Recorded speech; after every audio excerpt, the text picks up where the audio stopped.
Hey students, welcome back to my channel Bansal biology. आज का जो ये लेक्चर है इसमें हम सेल बायोलॉजी के जो सेशन 1 के यानी कि मॉर्निंग शिफ्ट के दिसंबर 2023 के क्वेश्चंस थे उनका सॉल्यूशन देखने वाले हैं। इसमें हम यूनिट 2 जो कि सेल बायोलॉजी है उसके तो सॉल्यूशन देखेंगे ही देखेंगे, उसी के साथ साथ जो यूनिट 4 में सेल वाला पार्ट है उसके भी सॉल्यूशन देखेंगे। So let's get started with the lecture guys and let's see the first and foremost question. जो सबसे पहला क्वेश्चन यहाँ पे रखा गया है वो रिलेटेड है आयरन के ट्रांसपोर्ट से रिलेटेड। क्वेश्चन में यहाँ पर स्पेसिफिकली आपको बोला गया है कि जो आयरन है उसको सेल में लिया जाता है रिसेप्टर मेडिएटेड एंडोसाइटोसिस के द्वारा। यानी कि for example let's consider this as a plasma membrane. यहाँ पर एक रिसेप्टर रहता है जो कि यहाँ पर आयरन को अंदर लेने में एंडोसाइटोसिस के थ्रू मदद करता है। अब ये जो रिसेप्टर है इसका नाम होता है ट्रांसफेरिन रिसेप्टर। ये जो ट्रांसफेरिन रिसेप्टर है वो एक प्रोटीन के साथ बाइंड करता है जिसको बोलते हैं एपोट्रांसफेरिन, और यहाँ पर इस एपोट्रांसफेरिन के साथ आयरन प्रेजेंट होता है, इसके साथ यहाँ पे आयरन बाउंड होता है।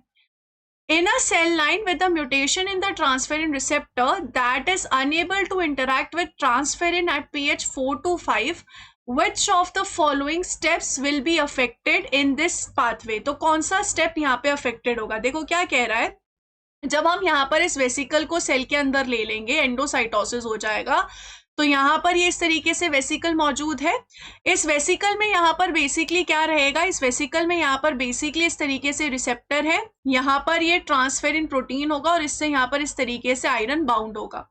अब इस कंडीशन में यहाँ पर इस वेसिकल में क्या किया जाता है, प्रोटॉन्स को इंपोर्ट किया जाता है, जिसकी वजह से यहाँ पर इस वेसिकल का पीएच रिड्यूस हो जाता है। अब इस कंडीशन में जो ये आयरन है इनको रिलीज कर दिया जाता है और ये जो एपोट्रांसफेरिन और रिसेप्टर है ये रिसाइकल कर जाते हैं, क्योंकि ये एक दूसरे से बाउंड रहते हैं तो ये रिसाइकल हो जाते हैं।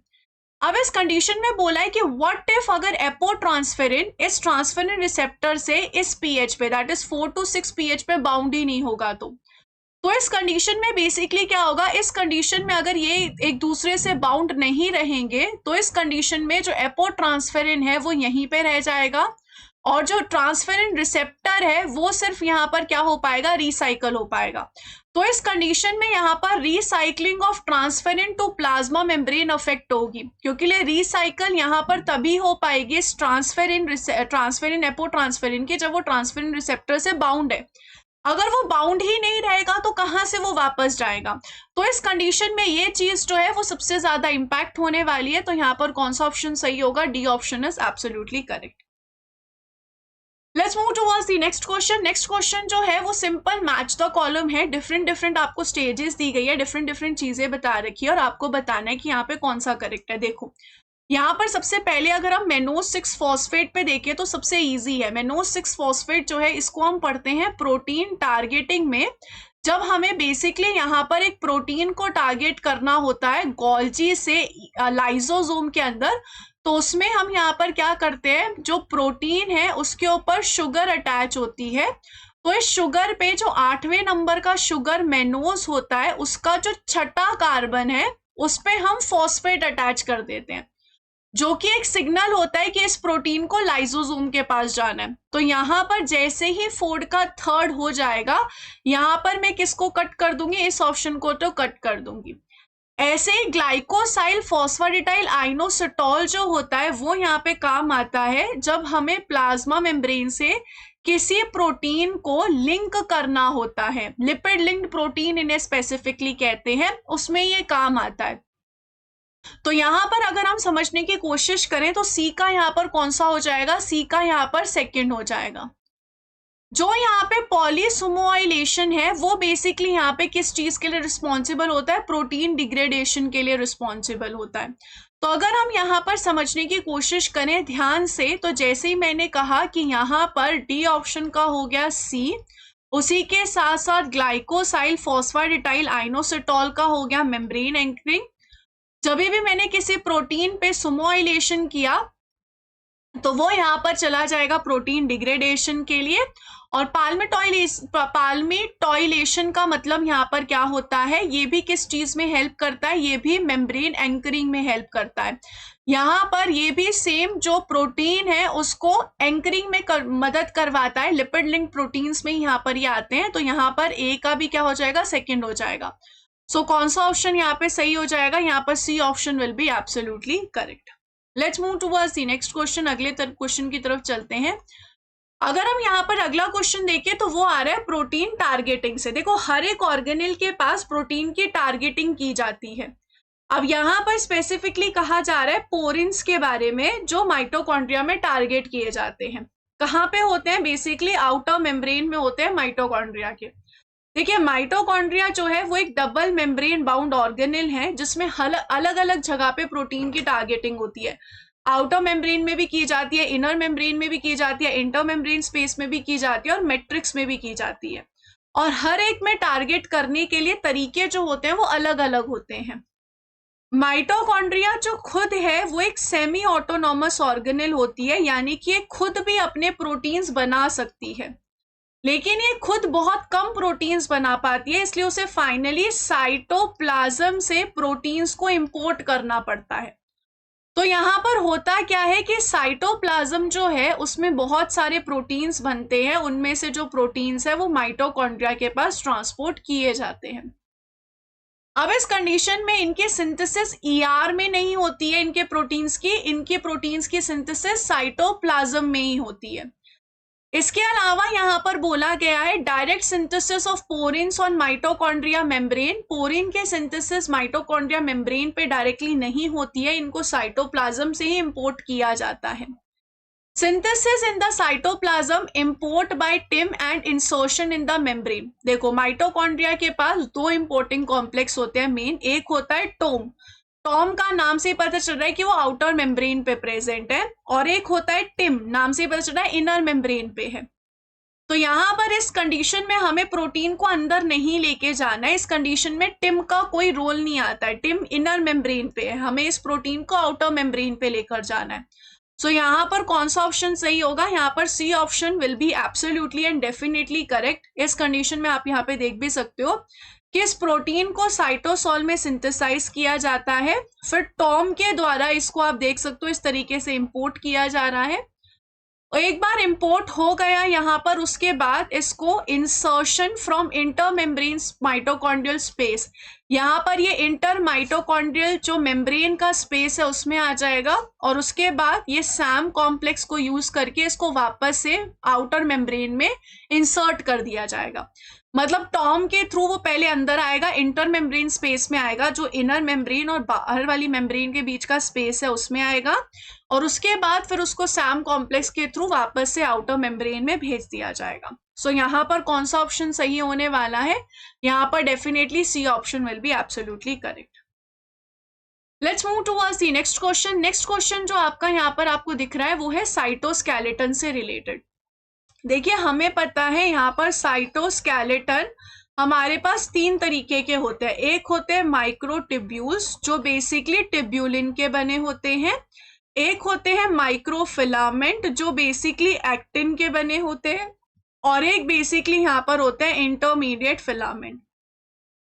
अब यहाँ पर जो क्वेश्चन है उसने घुमा फिरा के सिंपल सी ये बात पूछी है यहाँ पर कि इनमें से कौन सा ऐसा एंटीबायोटिक है जो यहाँ पर इनहिबिट करेगा एक्टिन के पॉलीमराइजेशन को, यानी कि एक्टिन की सिंथेसिस को इनहिबिट करेगा, यानी कि माइक्रोफिलामेंट की सिंथेसिस को इनहिबिट करेगा।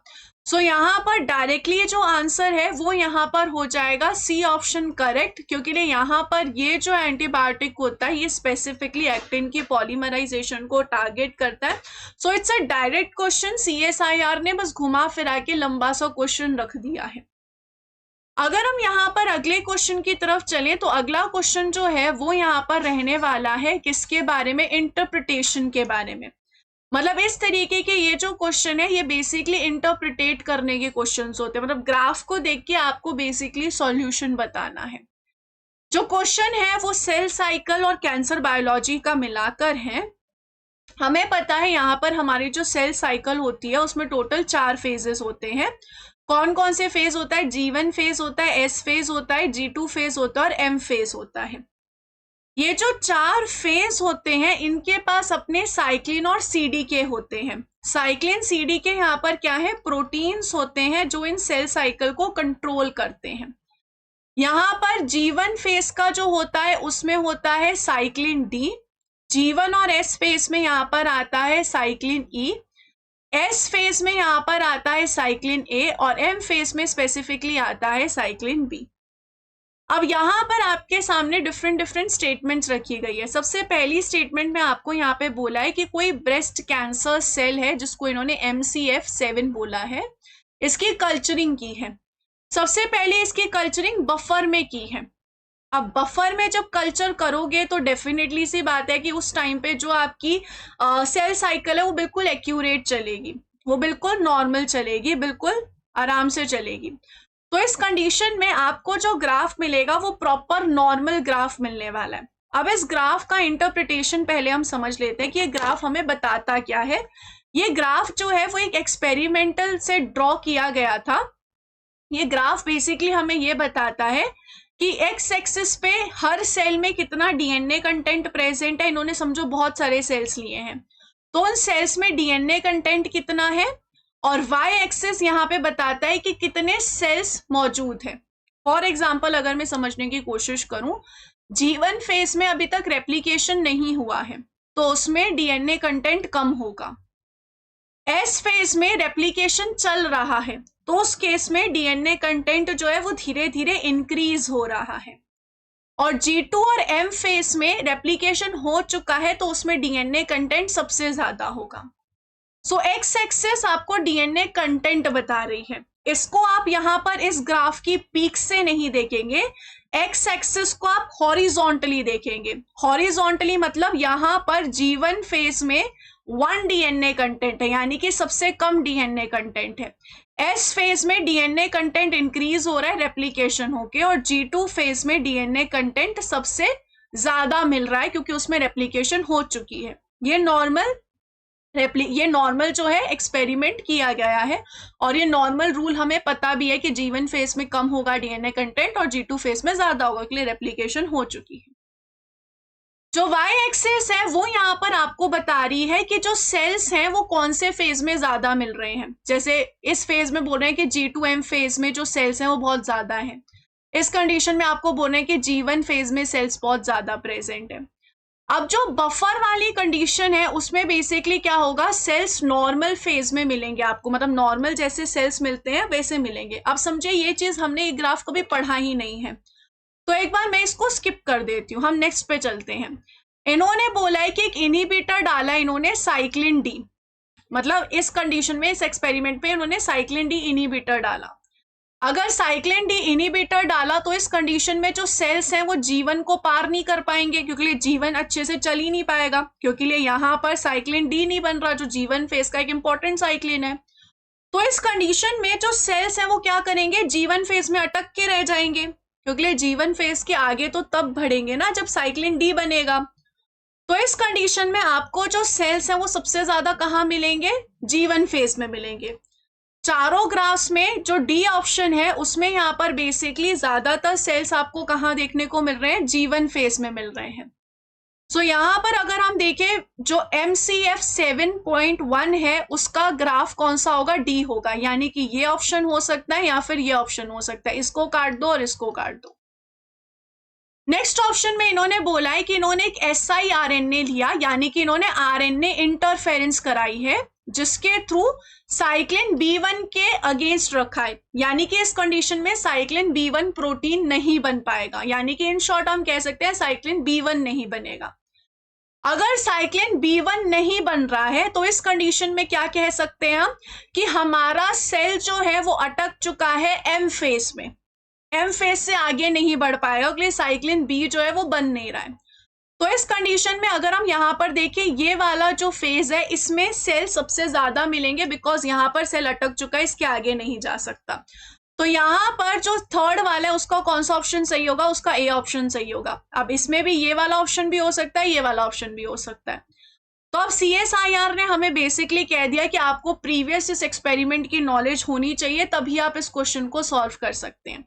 नॉर्मल जब हम ये एक्सपेरिमेंट देखते हैं तो उस कंडीशन में हमें यहाँ पर बी टाइप ऑफ ग्राफ मिलता है। नॉर्मली जो सेल्स होते हैं वो G1 फेज में मिलते हैं सबसे ज्यादा, G2 और M फेज में मिलते हैं उससे कम, और S फेज में होते हैं। यहाँ पर इसका ग्राफ जो होता है वो सबसे नीचे जाता है। अगर आपको इसका डिटेल्ड एक्सप्लेनेशन चाहिए तो मैं यहाँ पर नीचे डिस्क्रिप्शन बॉक्स में इस ग्राफ के एक्सप्लेनेशन का वीडियो का लिंक भी डाल दूंगी। मैंने ऑलरेडी इसको बहुत अच्छे से समझा रखा है, तो मैं उसका लिंक आपको पुट कर दूंगी, आप उस वीडियो को अच्छे से देख लीजिएगा, आपको और क्लियर हो जाएगा ये कॉन्सेप्ट। तो यहाँ पर सी ऑप्शन जो होगा वो बिल्कुल करेक्ट होगा। नेक्स्ट क्वेश्चन की तरफ चलते हैं। नेक्स्ट क्वेश्चन भी वंस अगेन यहाँ पर है हमारी सेल बायोलॉजी के जो हमारा सेल साइकिल और सेल डिवीजन वाला टॉपिक होता है, उससे यहाँ पर ये क्वेश्चन आपको बेसिकली दिया गया है। क्वेश्चन यहाँ पर आपको दिया गया है कि आपने ईस्ट में टेम्परेचर सेंसिटिव म्यूटेंट्स लिए हैं सेल साइकिल रेगुलेटर्स के। यहाँ पर आपके पास CDC2 है, CDC13 होता है, CDC13 और RAD9 है। आपने इन तीनों के म्यूटेंट्स यूज किए, यानी कि ये तीनों काम नहीं कर रहे हैं। अब जब ये तीनों काम नहीं करेंगे तो क्या होगा? देखो सेल साइकिल है, ये तीनों सेल साइकिल में एक इंपॉर्टेंट रोल प्ले करते हैं। अब अगर ये तीनों काम नहीं करेंगे तो उस कंडीशन में क्या होगा? इस क्वेश्चन में थोड़ा थोड़ा बता भी रखा है कि ये तीनों क्या करते हैं। जैसे कि इन्होंने बता रखा है CDC2 जो है वो यहाँ पर साइक्लिन डिपेंडेंट काइनेज के लिए की रेगुलेटर की तरह वर्क करता है। CDC13 जो टीलोमेरिक DNA रेप्लिकेशन है, यानी कि जो हमारे क्रोमोसोम का एंड्स के रेप्लिकेशन है उसके लिए इंपॉर्टेंट होता है। और RAD9 जो है वो यहाँ पर कैरी करता है एडिशनल म्यूटेशंस इन DNA डैमेज सेंसर। ये मतलब यहाँ पर अगर DNA डैमेज हो रहा है तो उससे रिलेटेड यहाँ पर ये जो है अच्छे से सेंस नहीं कर पाएगा। अगर इनमें म्यूटेशन है तो ये अच्छे से सेंस नहीं कर पाएगा इन DNA डैमेज को। अब इसमें यहाँ पर ये क्वेश्चन में चीजें मेंशन्ड है, लेकिन इसके अलावा कुछ और पॉइंट्स भी यहाँ पे होते हैं।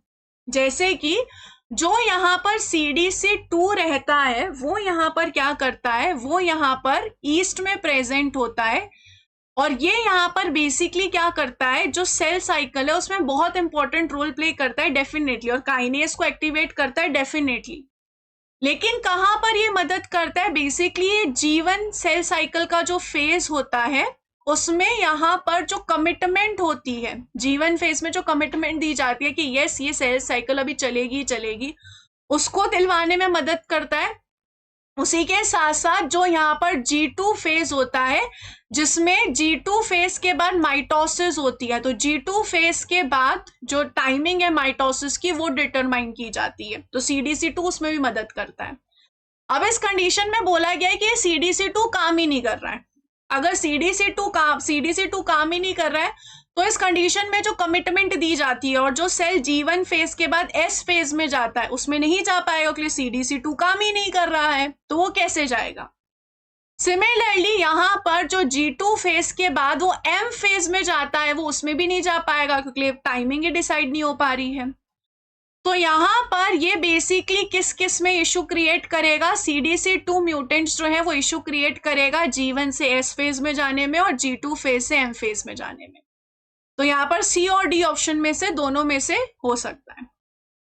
CDC13 जो है वो यहाँ पर बेसिकली क्या करता है, वो यहाँ पर टीलोमर का जो DNA रेप्लिकेशन है उसको तो कंट्रोल करता ही करता है, उसी के साथ साथ जो सेल यहाँ पर G2 फेज से M फेज के ट्रांजिशन में जाता है उसमें भी मदद करता है। तो इस कंडीशन में सेल जो है वो यहाँ पर क्या होगा, G2 फेज में अटक के रह जाएगा, G2 फेज में अरेस्ट हो जाएगा, इसलिए G2 फेज से M फेज में जा नहीं पाएगा। सो यहाँ पर कौन सा ऑप्शन सही हो जाएगा? C ऑप्शन बिल्कुल करेक्ट हो जाएगा। ऐसे ही यहाँ पर CDC13 और RAD जब दोनों के दोनों यहाँ पर वो हैं, क्या बोलते हैं हम, अगर दोनों के दोनों यहाँ पर म्यूटेटेड हैं तो इस कंडीशन में यहाँ पर अगर कोई DNA डैमेज हो रहा है तो उसको सेंस नहीं करा जाएगा, उसको ठीक से देख नहीं पाएंगे। तो इस कंडीशन में जो सेल है वो फ्यू जनरेशन तक डिवाइड कर पाएगा, बिकॉज चीजें अच्छे से सेंस ही नहीं कर पा रहे हैं कि कुछ गड़बड़ यहाँ पर आई है, कुछ गड़बड़ यहाँ पे मौजूद है। तो फ्यू जनरेशन तक ये सेंस ही नहीं हो पाएगी। आफ्टर दैट जो सेल है वो अपने आप ही सेल साइकिल कर नहीं पाएगा। सो यहाँ पर कौन सा ऑप्शन सही हो जाएगा? यहाँ पर सी ऑप्शन जो होगा वो एब्सोल्युटली करेक्ट हो जाएगा। सो ये सारे जो थे CSIR के दिसंबर शिफ्ट 1 के क्वेश्चन थे सेल बायोलॉजी से। उम्मीद है कि आपको सभी क्वेश्चंस जो है वो अच्छे से क्लियरली समझ में आ गए होंगे। Thank you so much guys for watching this video and do share it with all your friends and do subscribe to my channel। और अगर आपको मेरे साथ फर्दर पढ़ना है गेट के लिए, MSc एंट्रेंसेस के लिए, PhD एंट्रेंस के लिए, CSI नेट के लिए, तो आप बंसल बायोलॉजी ऐप डाउनलोड कर सकते हैं, www.bansalbiology.com पे विजिट कर सकते हैं। Wish you all the very best guys. Thank you so much. Bye bye.